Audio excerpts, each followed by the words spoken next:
Good morning. We're going to get started now.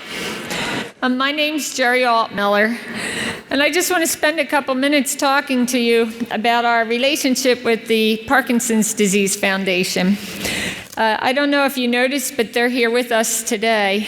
A couple of us who are in the QSEN organization have been bound to them through their education program, where they really emphasize the care of Parkinson's disease patients and how quality and safety is so emphatically important with them. So we've had a nice partnership with them. They have shared information about their program for people in nursing education, and if you haven't stopped by their table, there are pamphlets around the table to tell you about that, where they provide an education program for you to learn in detail about Parkinson's disease so that you can go back and teach it appropriately. And there's so many things that connect between QSEN and that organization. So I just want to explain why we have partnered with them and why they are here with us. So with that in mind, I would like to introduce our speaker this morning. John Baumann graduated summa cum laude with a Bachelor of Business Administration from the University of Massachusetts and a Juris Doctorate from Cornell. He passed 3 state bar exams and practiced law for 30 years. John taught law for 10 years at the University of Louisville College of Business and was, in 2009, the most inspiring professor. He wrote a critically acclaimed book entitled Decide Success and is an internationally recognized speaker. With the help of his wife, Bernadette, he is in the best shape of his life despite living with Parkinson's disease since 2002 when he was diagnosed at the age of 41 years old. It is my pleasure to welcome our speaker, John Baumann. What doesn't kill you makes you stronger. Stand a little taller. Doesn't mean I'm wrong. How y'all doing? First of all, let me thank the organizers and leadership in this event. It's been a wonderful event. Lots and lots of information. I don't know how you guys can take it all in, but give them a big round of applause. I have a special place in my heart for nurses, and I'll get into that in a little while. But I want you to know that we are grateful as a patient. We are grateful for your service. It's almost like charitable in a sense. It's such a powerful profession, and I feel great affirmation with you. What I'm going to talk about today is Decide Success, and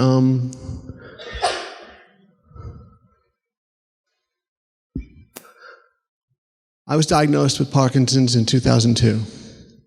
I was 41 years old, and I walked into a doctor's office, and they said, I handed the doctor the paperwork, and she said, "You have Parkinson's disease." I said, "Whoa, time out. You haven't looked up my nose, you haven't taken blood, you haven't taken urine, how can you say I have Parkinson's?" She said, "You have all the classic symptoms. Your facial expression doesn't change. You don't blink. Your right arm doesn't move when you walk," which is really weird. And you tremor, your hand tremors. And I said to her, "Well, I want a confirmation test." She said, "That'll be an autopsy." I said, "I'm going to wait on the autopsy."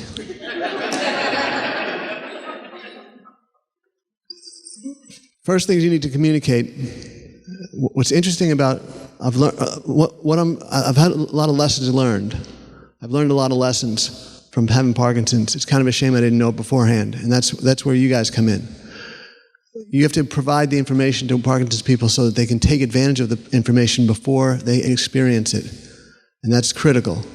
So what I did was I wrote a pamphlet, and I have pamphlets for you to pick up, of the communicating the first things you have to do when you're newly diagnosed. I was diagnosed. I was told I had Parkinson's. From that point forward, I don't remember what happened. I don't remember anything about the doctor's visit. I know I drove back to work. I don't remember driving back to work. But I spent 15 minutes with the doctor after being diagnosed with Parkinson's. Your whole world has just changed, and we've got 15 minutes to talk to you about it, and then I'll see you in a month. I was in shock. I didn't know what to do. So I actually wrote recently a pamphlet that says, here's the first 6 things you got to do when you get diagnosed with a chronic disease or illness. And I think those would be important for you to understand. One of them is, strangely enough, get with an employment lawyer before you tell your work. Nobody ever talks about that. Well, it's going to change your life. If you tell your work, and Michael J. Fox didn't tell anyone for 10 years. If you tell your work, you've got to talk about reasonable accommodations and Family Medical Leave Act and all those sorts of things that you need to talk about. Do you put it in writing? Do you do it verbally? Get with an employment lawyer, and that's a resource that you should use. And that's a resource that you should discuss with the people that you're working with that diagnosed. Another one is get with a financial advisor. I was 41 and I was told that I had 6 years of honeymoon period where the medication would work. 6 years. That puts me at 47. I can't be a lawyer at 47. What do I do then? Where's my money come from? How do I earn a living? So those are the things those are just 2 examples of things that people need to think about when they get diagnosed, and I think that you would be a great help in that regard. Immediately, you just heard Parkinson's Foundation, Parkinson's Support Group, Movement Disorder Specialist. Get with your local, you should talk to patients about getting with their local support groups or getting with a national support group and gain information. I say don't tell your kids right away. My kids were 10 and 15. I didn't know enough about Parkinson's to talk to my children about it, and it would scare the heck out of them. So I advocate do the research first, and then go talk to your kids so you have the answers for them, so it's not so scary. What is Parkinson's disease? Just in a nutshell, your brain produces dopamine. Dopamine is the pleasure center of the brain. It shoots dopamine. When your production of dopamine gets down to 20%, that's 20%. You start having symptoms, but you actually have symptoms beforehand. You lose your sense of smell, and I lost my sense of smell in my teens, and that's an indication of Parkinson's, but nobody talks about that. So I lost my sense of smell, and my production of dopamine got down to 20%, and you heard what symptoms I had, and they were pretty prevalent. And it's amazing to me. I went to see a doctor I had my thumb had been broken playing softball. I was playing soccer, and I went to the doctor and I said, my hand is shaking. After he took off the cast and did the surgery, I said, did you cut a nerve? And he said, no, I didn't cut a nerve. If I cut a nerve, your hand wouldn't move at all. So I said, well, what is it?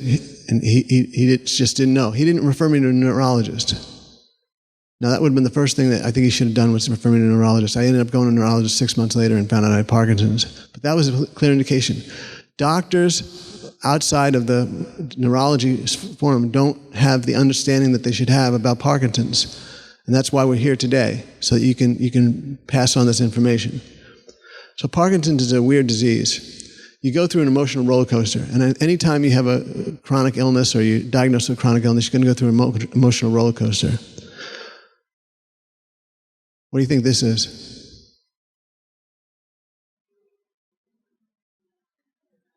Denial. That's the first stage of grief, denial. And I'm going to give you a 6th stage of grief. There's 5 stages of grief. I'm going to piggyback on that and give you a 6th stage of grief in a few minutes. Depression. It's a big one. For goodness sake, you've got Parkinson's disease. Of course you should be depressed. But the lack of dopamine, not having the firing of the pleasure center, that's going to depress you too. So you got to deal with depression. And I say to people with Parkinson's, you got to deal with it. I remember the first time I was depressed. I'm a really optimistic person.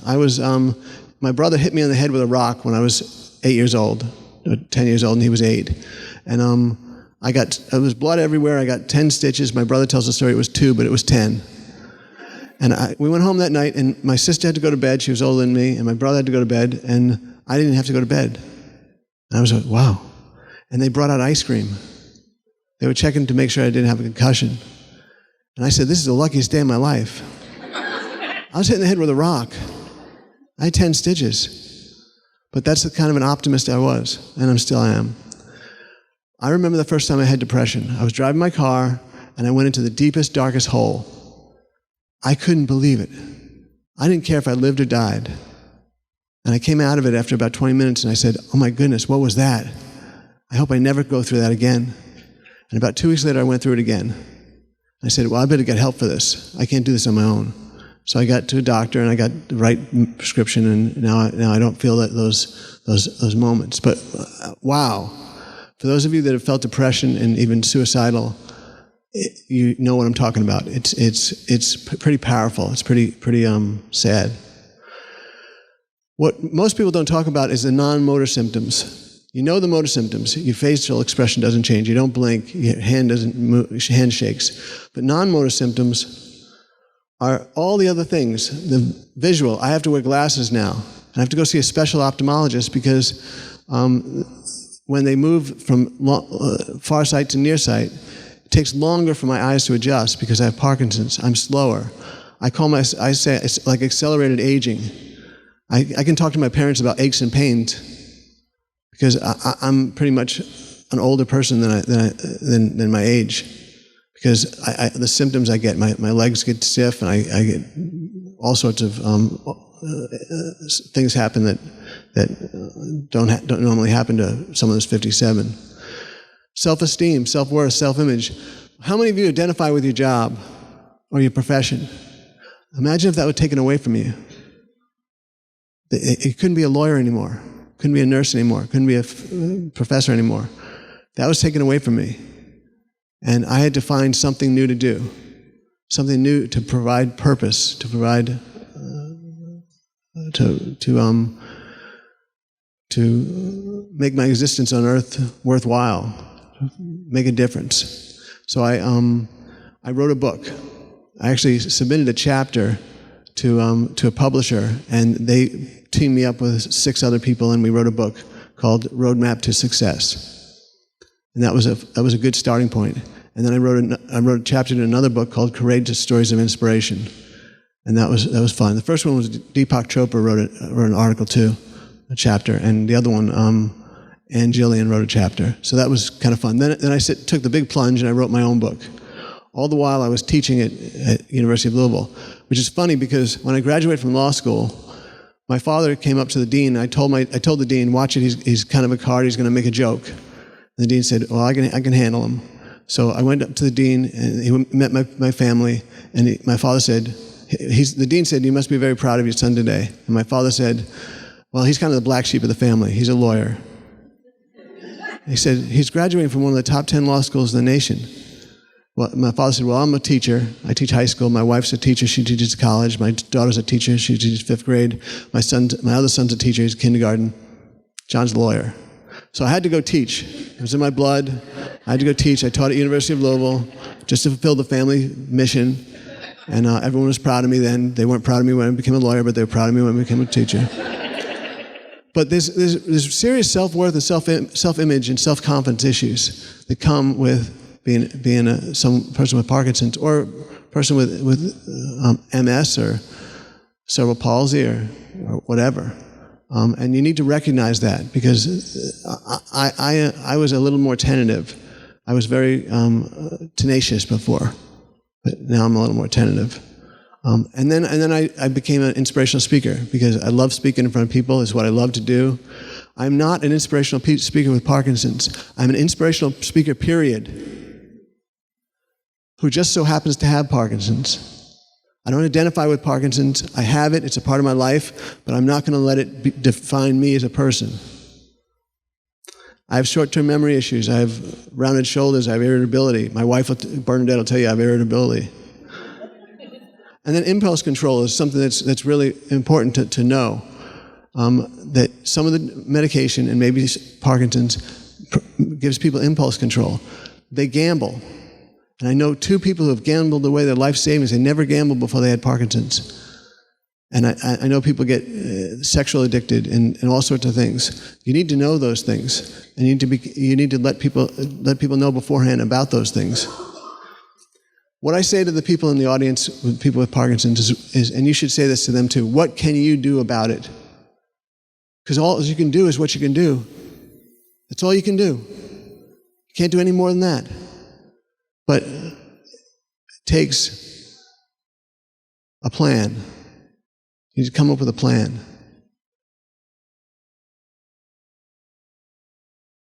You need to educate yourself. I have a PhD in Parkinson's. I know so much about Parkinson's. My wife has a doctorate. She knows more about Parkinson's than I do. But you need to be you need to educate yourself on Parkinson's, because it's going to be there for the rest of your life. It's a progressive, deteriorating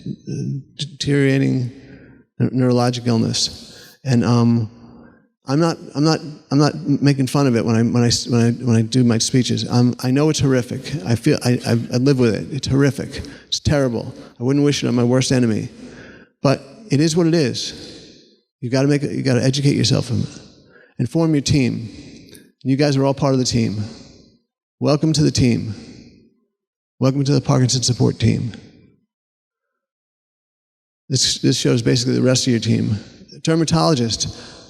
I've 4 times the chance of getting cancer, skin cancer, so I have to stay out of the sun. I had to know that. It's important to know that. Believe in yourself and your team. Believe in yourself and your team.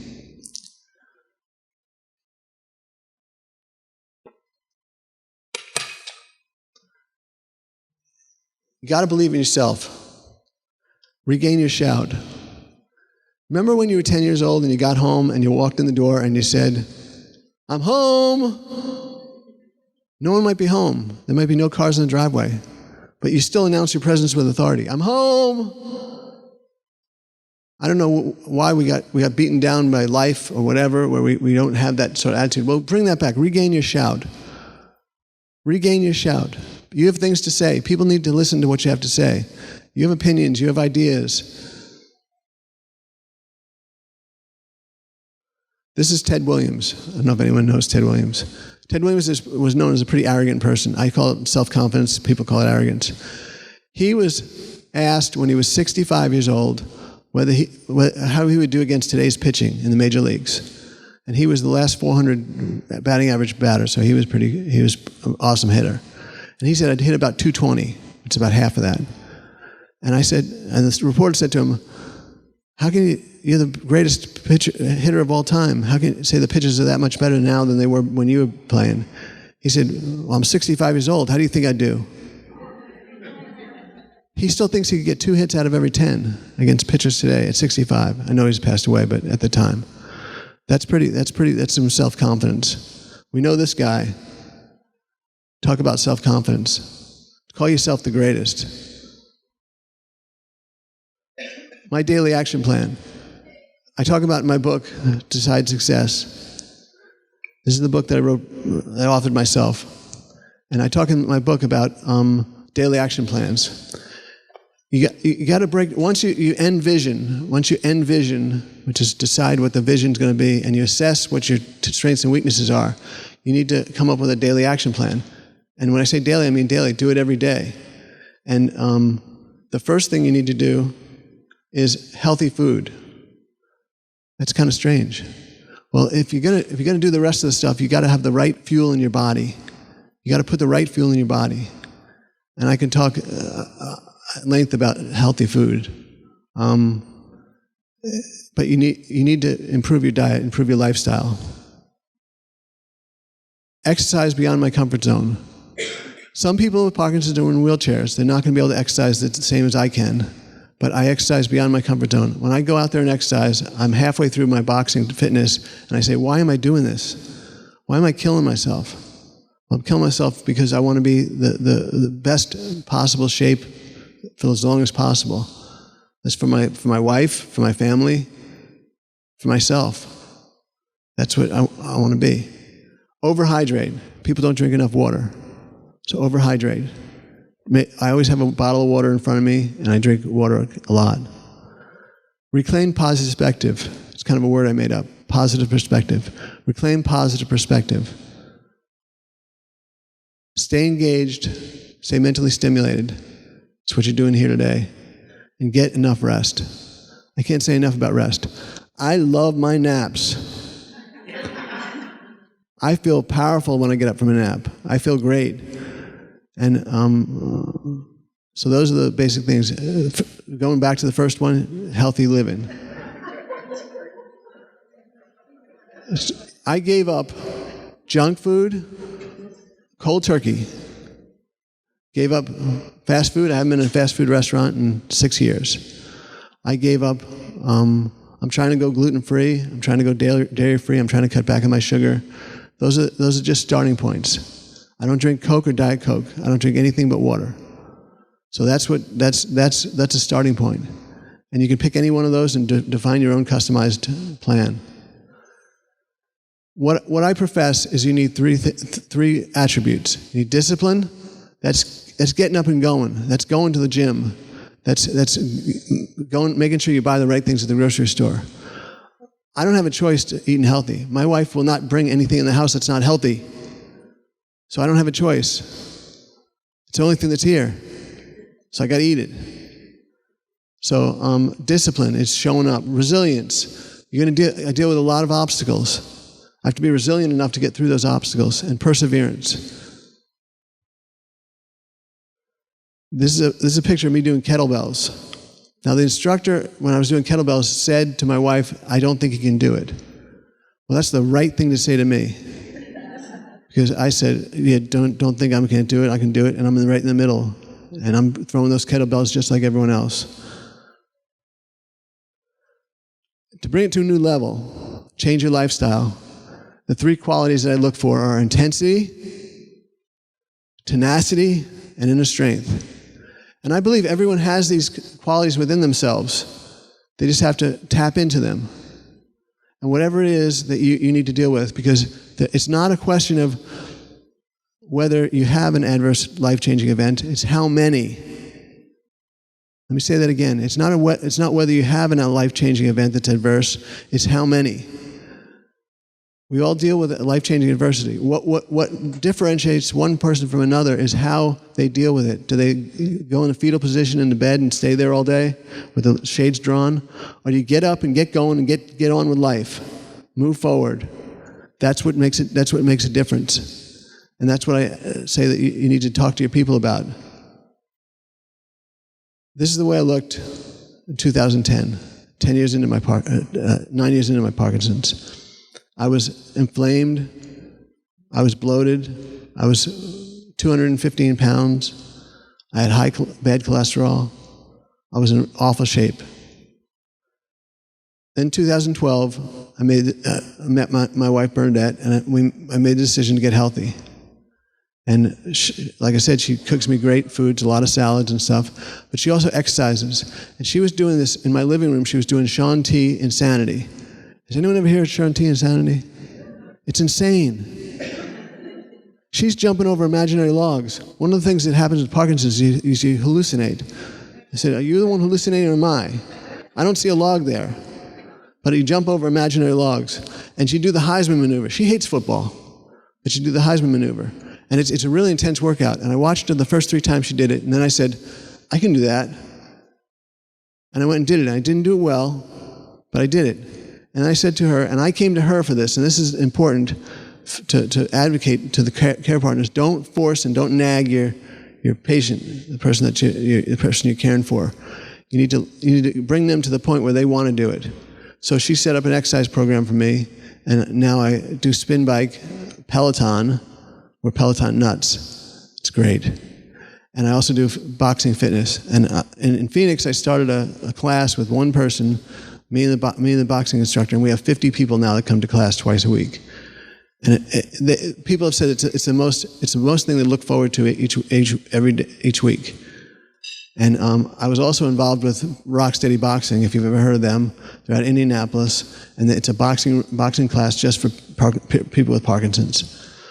So that's the exercise part. But the journey begins. You don't know how strong you are until being strong is the only choice you have.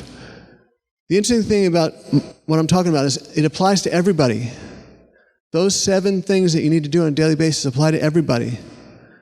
It just so happens that I have Parkinson's, so I have to do it. I don't have to do it. I can die. I can get in a wheelchair. I can deteriorate. But I choose not to do that. I choose to do it. And I don't think people should have a choice. I think if you've got Parkinson's or another type of illness, do what you can do. And that's what I've chosen to do. But if you don't have that chronic illness, you should do it anyway to get yourself as healthy as possible. Do you have to have a heart attack to stop eating fatty meat? Do you have to have lung cancer to stop smoking? No. Jim Valvano is a hero of mine. He was riddled with cancer. He lived 6 weeks after the ESPY Awards ceremony, and he told us his philosophy in life. If every day you think, you laugh, and you cry, whether tears of joy or tears of sadness, you've had a heck of a day. A heck of a day. So that's what I strive for. I want to cry, hopefully for joy. I want to think, use my brain, and I want to laugh.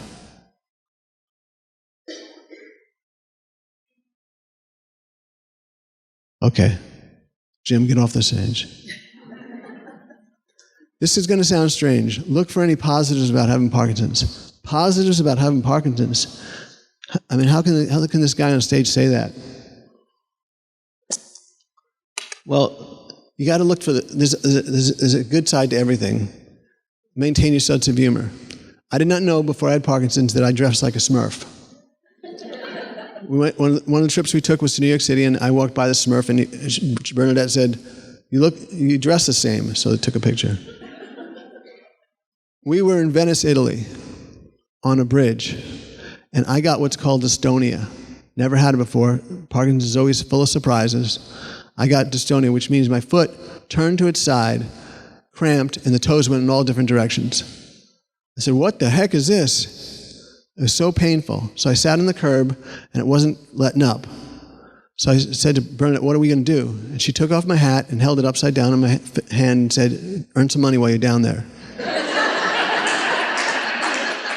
I can't make this stuff up. And then I used to play poker every Monday night football, and I was terrible. I would lose all the time. Then I stopped taking my medication, and nobody could tell, because my facial expression never changed, when I got that 4th queen. They actually banned me from the game. They thought I was cheating, because I got so much better. So I've gotten to be a teacher, and that's a wonderful experience. I've taught 1,000 students. And I really loved it. I taught law, and I taught it in a storybook fashion. And my classes would fill up right away. My son says it was because I was an easy grader. But I think it was because they enjoyed, and I enjoyed doing it. The first class we did was My Cousin Vinny. We showed My Cousin Vinny because it's the most accurate representation of a courtroom scene in all the movies I've seen. My Cousin Vinny. So it's kind of fun. We watched My Cousin Vinny. I talked about why the judge ruled the way they did, and we talked about courts and stuff. I talked about being a writer, and then helping others. I volunteer at Legal Aid 1 day a week, and I love it. The stories that come in are unbelievable, but I'm helping people who are less fortunate than me. Like I said, I wrote Decide Success. New assessment. I have to do a new assessment on a weekly basis. I have to assess my skills and abilities. I actually decided when I was 55 years old to go back to playing softball. I used to be a semi-professional softball player, which means we would play for Hooters and I'd get free wings and beer at the end of the game. Semi-professional. So I was a really good softball player, and I lost that when I got Parkinson's. So at 55, in Sarasota, Florida, they have a 55 and over league. So I thought it'd be a hot commodity. I'm 55. I'm the youngest in the league. Well, batting practice the first day. First ball was hit. I tried to catch it. Hit me in the head. Second ball that was hit, I pulled my hamstring. Third ball that was hit, I crushed my finger. I said, something's telling me, it doesn't take me much to get a knock on the head, but maybe I shouldn't play softball. So I chose other things to do. But I have to do a new assessment of my abilities and strengths and what I can do and what I can't do on a weekly basis. Have faith. I have to have faith that there's a reason for what's going on. I have to have faith. My daughter, who has cerebral palsy, once said to me, I said to her, why do you think you get cerebral palsy? She said, because God thought I could handle it. God thought I could handle it. I said the same about my Parkinson's. I got it because I could handle it.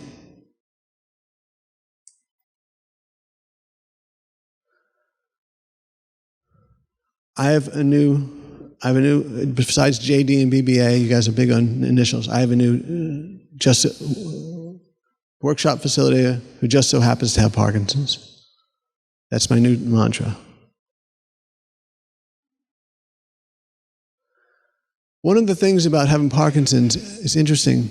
You have your set of friends, and your set of friends changes, and you need to prepare people for this. Because I have closer friends in the Parkinson's community than I have outside the Parkinson's community. And it's amazing because when you get the perspective of having Parkinson's, how big your house is, what kind of car you drive, does not become that important. You've got bigger fish to fry. So I love the genuine and caring community. The bond that I've made with people from Parkinson's, and they're all over the nation, and I love it. So if you're looking for a positive, you found a positive. You get a great community of people. Michael J. Fox. Michael J. Fox was 29 years old when he got Parkinson's. Since then, he has started the Michael J. Fox Foundation, and he raised $400 million in Parkinson's research for a cure. $400 million. Before he got Parkinson's, he was on the road he was drinking a lot, he was playing around, and he talks about this in his book. Think about getting Parkinson's, how it changed his life for the better.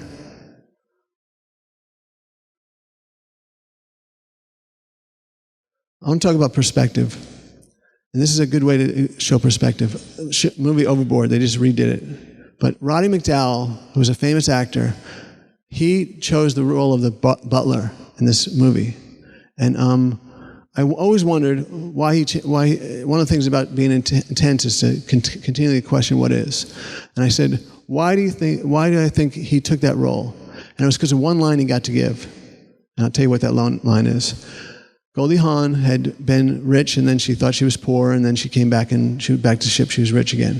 And she was kind of in between worlds. And she said to him, how was I that bad? And he said to her, Andrew, I believe I've lost my diamond earrings somewhere between 44th Street and 46th Street. Go find them. And she said in the most sincerest way possible, I'm so sorry. And he was taken aback by this because she had been so mean to the crew before she went through this experience. And he said to her, Madam, we're all born with let me think about this. Madam, we're all born with blinders on. You've had yours removed for a short period of time. What you do with that information is entirely up to you. See, I have short-term memory loss. But Madam, we're all born with blinders. You've had yours removed for a short period of time. What you do with that is entirely up to you. I'm trying to take your blinders off. I'm trying to let you see the bigger picture. I'm trying to help you get a better perspective.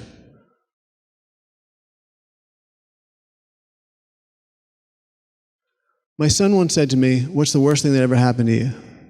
I said, let me think about it. He said, Dad, you're always being a lawyer, you always have to think about things. Why didn't you just say it? I said, I have to think about it. I came back to him the next day and I said, nothing. He said, Dad, you've got Parkinson's. Your daughter has cerebral palsy. You get divorced. How can you say that's the worst thing that's ever happened to you? And I said to him, because your sister didn't die. She had a 40% chance of living when she was born, and she didn't die. I imagined her funeral. I imagined putting her body on the ground. It didn't happen. That's perspective. That's true perspective. You all get initials after your names now. You get new set of initials, RTBDA. Rarely thanked, but definitely appreciated. That's my favorite saying. Rarely thanked, but definitely appreciated.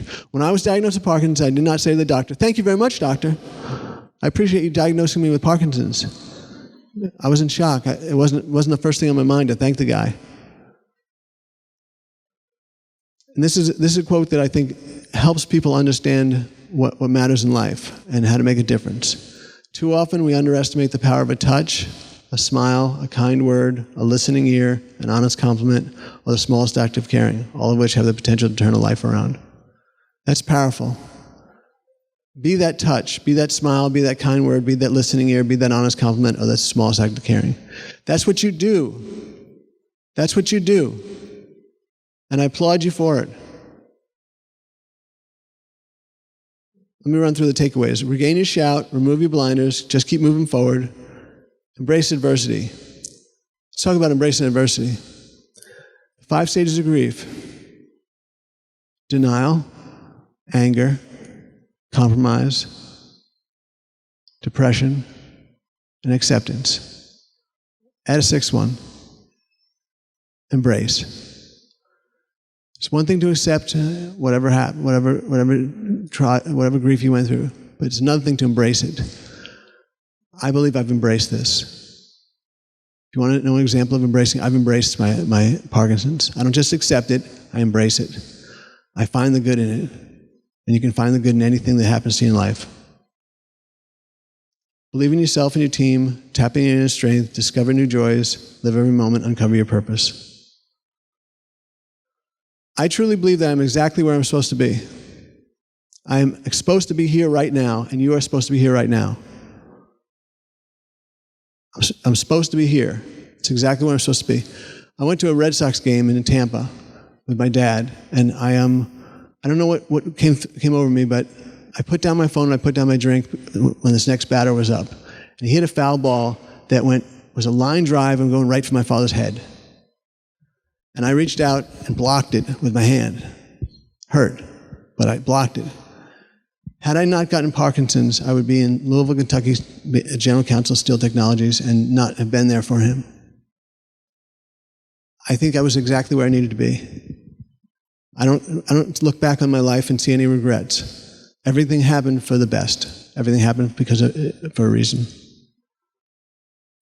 I can influence my future expectations or experiences.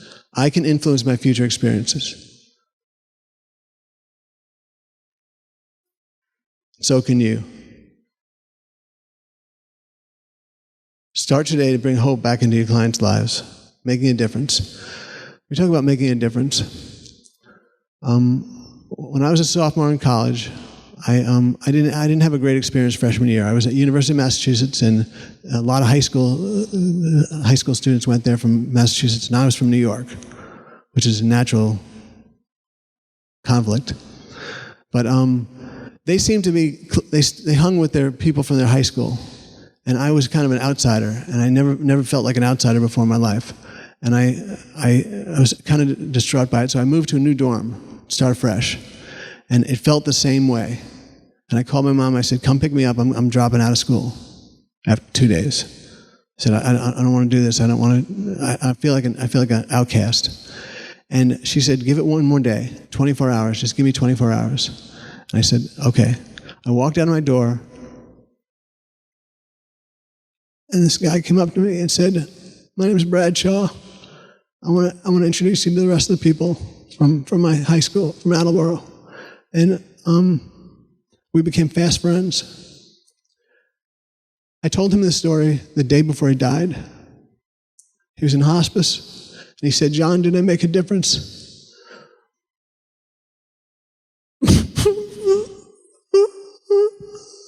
I said, "You made a difference to one person. Made a difference to me." I told that story. It is a celebration of life. And his father, Brad, was not a successful person. He was divorced. He lost his job. He was living with his parents when he died. He was not a successful person. His father was so proud of him. Let me tell the story. People make a difference. You don't know how they make a difference. You need to make a difference in people's lives, whether you know it or not. And he made a difference in my life. You may be someone's last best friend. Think about that. You may be someone's last best friend. That's awesome. That's a privilege. It's an honor. I want you to know you're appreciated. Let me tell you my last story. I mentioned my daughter had a 40% chance of living. She was born without a diaphragm. She was a diaphragmatic hernia baby. And they had to move the stomach out of the way of the lungs to get room for the lungs to develop. And they could put a Gore-Tex pad in, and I couldn't do anything. There was nothing I could do. I couldn't go back to medical school and learn how to do the surgery. I couldn't do that. My hands were tied. And I said to the nurse, "What can I do?" She said, "Make a tape. Make a tape of your voice talking to her. Put your favorite songs on it, and we'll play it for her over and over again, so she hear a human voice." 21 years ago, this was revolutionary. I've heard that they do that now in some places, but it was unbelievable. These nurses were so great, and I think they saved my daughter's life. But going back in time, when we were doing the ultrasound, the nurse dropped the wand and said, I gotta go see the doctor. She was doing the ultrasound, and she said, "I gotta go see the doctor." And I said, "What?" So she came back and she said, "It's right there. See on the ultrasound, it's right there." And the doctor said, "I don't see it." She said, "It's right there." The doctor said, "I don't see it." She said, "It's right there." She said, "Oh, now I see it." I said, "What? What do you see?" Well, the hole in the diaphragm. And they explained to me what was happening. And I didn't thank that ultrasound nurse. I did not thank her. I wasn't in a position to say thank you for seeing that. But she saved my daughter's life. Another child came from another hospital and was not prepared. They weren't prepared for diaphragmatic hernia. So in the transportation to the hospital, the baby died. But they were ready for her. When she came out, they put her right on the machine, and she had cerebral palsy probably from the transition, but she's alive. And I still, to this day, did not know that ultrasound person's name. Know that you make a difference. Whatever side of whatever aspect of nursing that you're involved with, you make a difference. Whether you're teaching other nurses, whether you're a practicing nurse, whether you're whatever you are, know that you make a difference and that you're appreciated.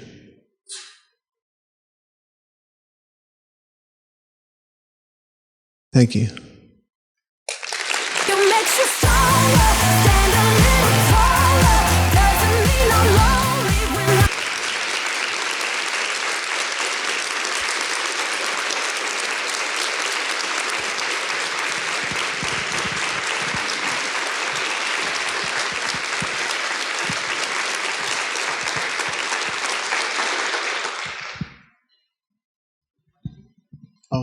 Anyone have any questions? Why do I cry on stage? Because Jim Belvano said I was supposed to.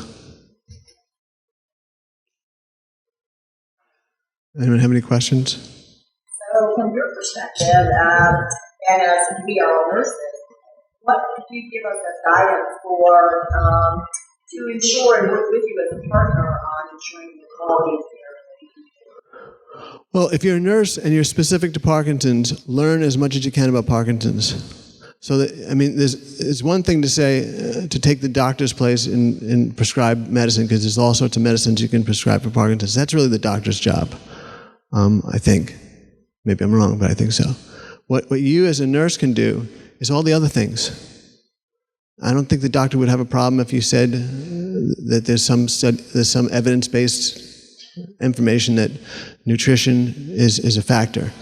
I think they're finding that out. When I started talking about exercise, it was 10 years ago, and they hadn't done the studies yet. I said, I don't need to do a study to know that exercise is good for you. We didn't know how good it was for you until they did the studies, and it was evidence-based.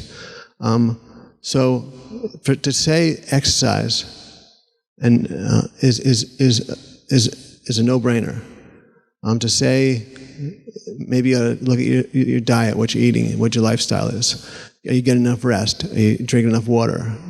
You can say all that stuff, and if you don't have to get the doctor's permission to do that, I don't think. But I think all the other things I talked about, the non-motor symptoms, I would have liked to know about that stuff before it happened. I don't like surprises, so that's what I would say. I would say, if you're more multi-dimensional and multifaceted, you may not have the time to become an expert in all the things, but learn as much as you can about the disease, so you're not, someone's just not a number on a board.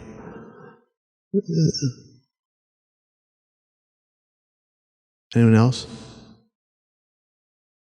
I must have covered all this stuff. Thank you, John. Thank you very much. Thank you.